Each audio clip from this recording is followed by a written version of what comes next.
Kapatid, start mo nang i-share ngayon. So yung ating pag-aaralan ngayon, entitled po mga kapatid, is all about love. Sino po dito ang alam po yung salitang love? At yung love, marami pong klaseng pagmamahal. Meron pong pagmamahal sa tao, at meron din pagmamahal kapatid ng para sa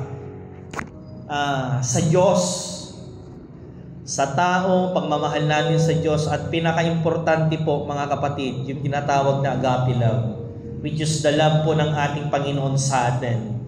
Sino po naniniwala na ang Diyos mahal ka din niya? Mag-type nga po ng amen sa mga nandyan sa live stream natin. Sino po naniniwala at nararanasan niya po yung pagmamahal po ng Diyos sa buhay niya? And paano natin din alam na mahal tayo ng Diyos? Kapatid, ito yung mga sign para makita natin na mahal natin ng Diyos. Mahal ka ng Diyos. Dito natin mararanasan na makikita at mararanasan na mahal ka ng Diyos. Huminga ka ng malalim ngayon. Yan, sige nga po, sa mga nanonood ng live, huminga ka ng malalim. Yung inhale, exhale. Nang napakalalim, sige po, ulit-ulit lang yan po. Iyan yung nagpapakita na mahal ka pa rin ng Diyos. Despite sa mga kahinaan, despite sa mga nakikita natin, hindi tayo naibibigay yung the best kay Lord, despite na meron tayong mga unworthy na mga ginagawa, andiyan yung hininga. Ibig sabihin, may pagmamahal pa ang Diyos sa atin. May tatlo lang po akong ituturo, mga kapatid, upang sa matakal po natin yung love. Unang may tuturo ko sa gabing ito mga kapatid, ang sabi niya dito, unang love, syempre po, yung love natin kay God. Tanungin natin yung sarili natin ngayon, gaano mo na kamahal ang Diyos? Ang tanong ngayon, gaano mo na kamahal ang Diyos or mahal mo pa ba ang Diyos? Gaano mo kamahal ang Diyos or mahal mo pa ba ang Diyos? Yun yung tanong ngayon. Dahil naniniwala ko kung mahal mo ang Diyos, may oras ka sa Kanya. Naniniwala ko kung mahal mo ang Diyos, meron kang quality time na pananalangin. Meron kang quality time na pagbabasa po ng salita ng Diyos. Dahil ang tunay na nagmamahal sa ating Diyos na buhay, merong napakagandang oras na ibinibigay niya sa Kanya. Kaya tanungin mo po natin yung sarili natin, mahal pa ba natin ang Diyos o hindi na? Dahil naniniwala ako kung mahal mo ang Diyos, meron kang oras sa Kanya. Ang tunay nga nagmamahal sa ating Diyos na buhay, may oras sa Kanya. Type nga po ng amen sa mga nandyan. Pangalawa po, para mapatunayan mo po na mahal mo ang Diyos, mababasa natin sa Psalms 118 verse 1 to 3, sabi ni David, I love you. Pero hindi lang po, I love you Lord, hindi lang po yun yung sinabi ni David. Hindi lang sinabi niya, I love you Lord. Pero ang ganda yung sinabi ni David po, mga kapatid, may strength. Para maipakita mo na mahal mo ang Diyos, dapat hindi yung kalakasan mo. Pag ko sinasabi na David, ikaw ang aking kalakasan. Huwag mo sabihin, bata ka ngayon. Huwag mo sabihin, kalakasan mo ngayon. Dahil kapatid, ang nagbibigay po ng lakas, walang iba ako ng ating Diyos na buhay. Kaya kapatid, gaya natin si David, hindi lang sinasabi niya na mahal mo siya, mahal kita Lord, bakos ikaw pa rin yung kalakasan mo. And verse 2, dito na makikita yung pagmamahal ni David pa rin. The Lord is my rock. Sabi niya, the word rock, yung bato po matigas. Ganun daw katindi yung relasyon niya kay Lord. My fortress and my deliverer.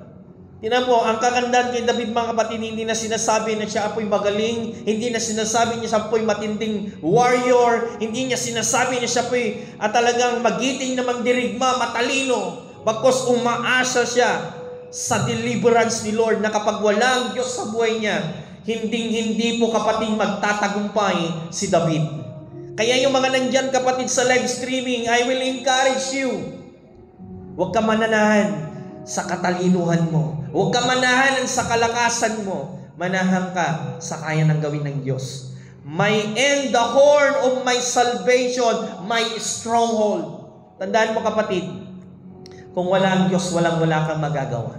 Kaya lahat nawa po ng lakad natin, lahat ng mga ginagawa po natin, kapatid, I encourage you, isama mo ang Diyos na may hawak ng buhay mo.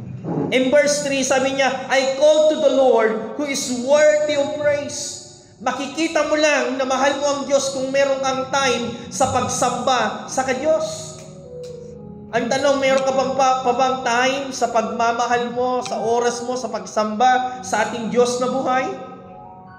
Ang tanong po ngayon, kapatid, meron ka pa bang oras sa pagsamba mo sa Kanya? Or every Sunday, isang beses ka na lang sa isang buwan?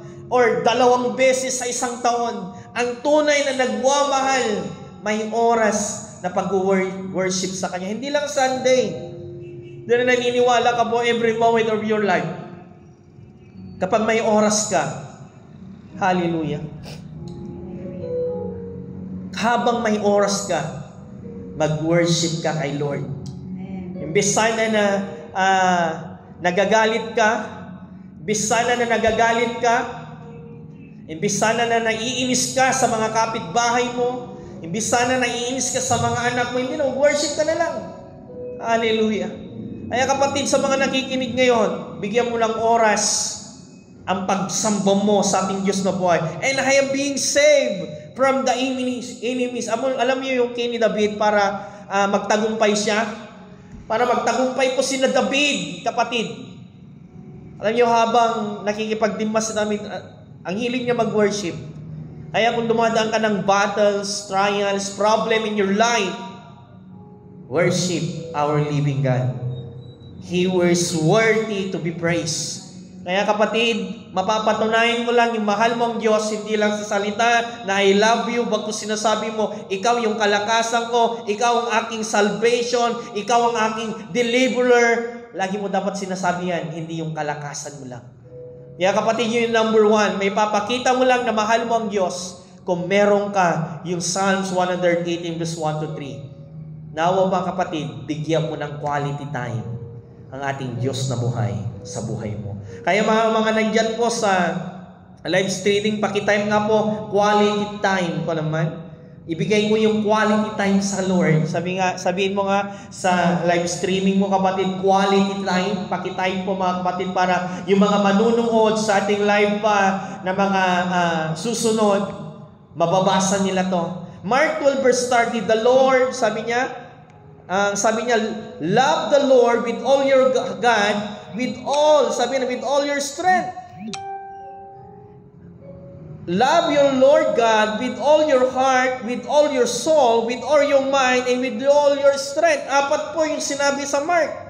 Na hindi lang daw yung puso mo, hindi lang yung kaluluwa mo, hindi lang yung pag-iisip mo, bagkus pati yung kalakasan mo. Kaya pati yung mga nanonood ngayon, encourage you, love God with all your heart.